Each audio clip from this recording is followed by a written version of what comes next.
สวัสดีค่ะเพื่อนๆสวัสดีค่ะทุกคนนะคะสวัสดีคนไทยที่อยู่เมืองไทยแล้วก็คนไทยที่อยู่เมืองนอกนะคะวันนี้ไม่มีอะไรมากพอดีเห็นว่าซัมเมอร์ใกล้จะหมดแล้วนะคะเราก็เลยอยากจะให้ทุกๆคนได้เห็น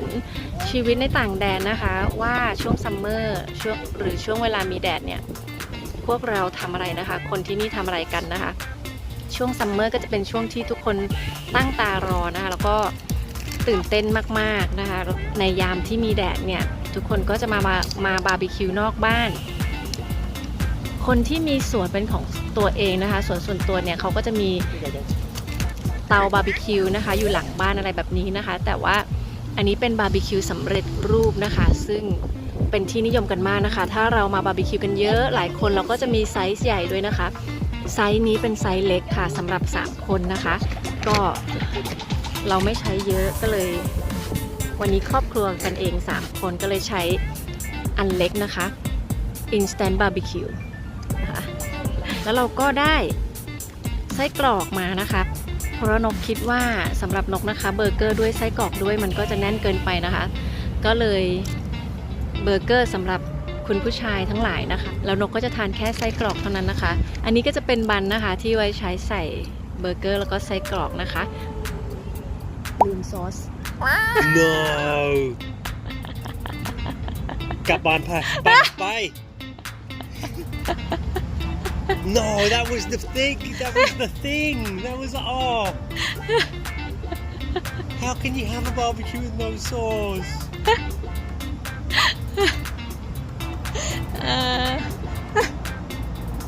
แห้งเลย Can you go back to get sauce? ชื่ออะไรไหมกลับบ้านไปตาย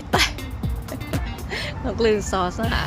นี่ก็จะเป็นเครื่องดื่มของเราวันนี้นะคะก็สปอยเด็กมากเลยนะคะนี่นกก็เตรียมมาเองจากบ้านนะคะนี่สำหรับบาร์บีคิวโดยเฉพาะเห็นไหมคะมีทั้งที่ตัดที่เปิดขวดนะคะด้านนี้ก็เป็นเลื่อย ไว้เลื่อยนะคะโอเค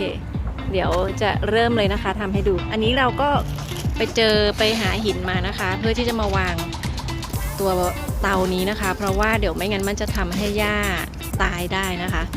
เราก็เลยไปยกมา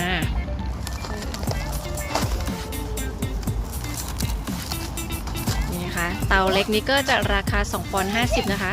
ก็คือประมาณ100 บาทนะคะนี่เห็นไหมคะมันก็จะเป็นถ่านสำเร็จรูปมานะคะเป็นคาร์บอนมอนอกไซด์นะคะทำลายโลกนิดนึงตั้งบนหินนะคะ How do you do that?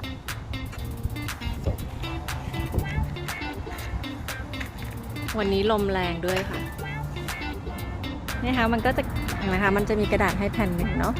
เพื่อที่จะให้มันติดไฟนะคะแล้วมันก็จะลามทุ่งไปพอมันลามไปมันก็จะทำให้ถ่านติดไฟนะคะพอ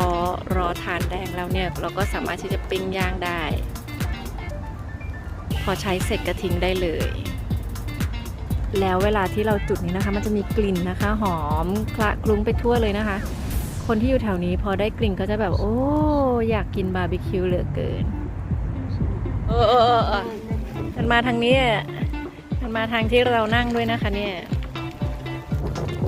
นี่ลมช่วยได้ดีมากเห็นไหมคะว่าลมแรงมากนะคะทำให้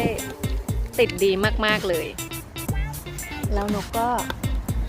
เตรียมพวกนี้มาด้วยนะคะผลไม้แล้วก็ที่หนีบไว้หนีบนะคะปกตินะคะคนที่นี่ก็บอกว่าต้องรอจนกว่าที่จะไม่มีควันนะคะก็จะถือว่าเริ่มปิ้งได้เริ่มเอาของมาวางได้นะคะถ้าจะให้ดีนะคะควรจะมีผักมีอะไรเนาะ Everyone's gonna know how to bing something in Thailand ใช่ไหมคะที่เมืองไทยไม่มีเนาะคนไทยรู้จักวิธีจุดไฟนะคะนกคิดว่านะคะไม่ค่อยจะมีควันแล้วล่ะเราพร้อมได้ยังอ่ะดีมันมีรูข้างล่างด้วยไหมคะโอเคได้ดีพร้อมยังเดี๋ยวนกเอาโอ้โหควันมาทางนี้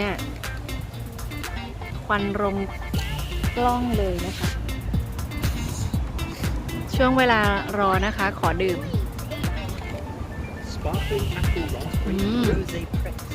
Sparkling apple raspberry and rose อะไร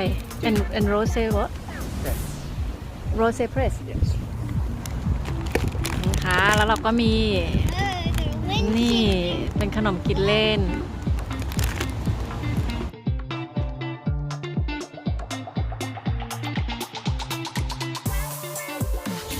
แล้วเราก็เตรียมถุงขยะมาด้วยนะคะ ถุงขยะมาเพื่อใส่ขยะ ลมแรงมากๆ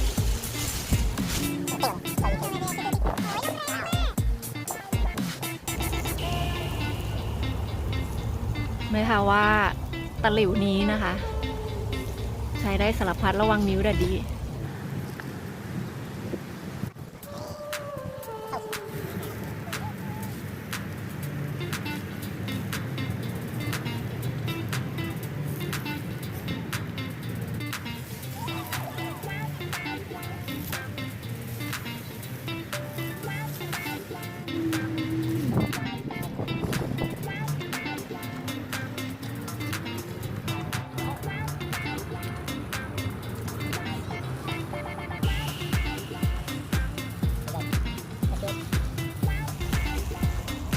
นี่นะคะได้น้ำ1 อันนะคะ ลืมเอาซอสมา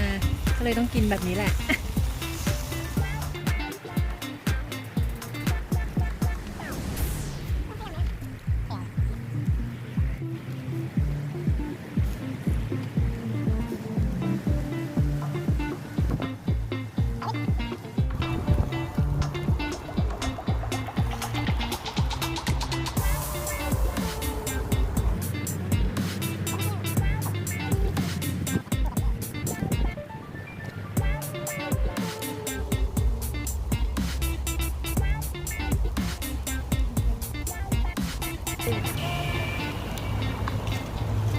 อันนี้เป็นไม้ขีดไฟนะคะ ของที่นี่เป็น The Original จริงๆนะคะ เพราะว่าเมื่อ 40 กว่าปีที่แล้วก็ยังใช้แบบนี้แหละค่ะ เป็นของโบราณของที่นี่เลยนะคะ เพราะว่าสมัยก่อนคนที่นี่ก็ใช้แก๊สแบบเหมือนที่แบบต้องใช้ไฟเข้าไปก่อนเพื่อที่จะจุดให้มันขึ้นมาแบบนั้นนะคะ เหมือนแก๊สที่บ้านเราทำกับข้าวขายนะคะ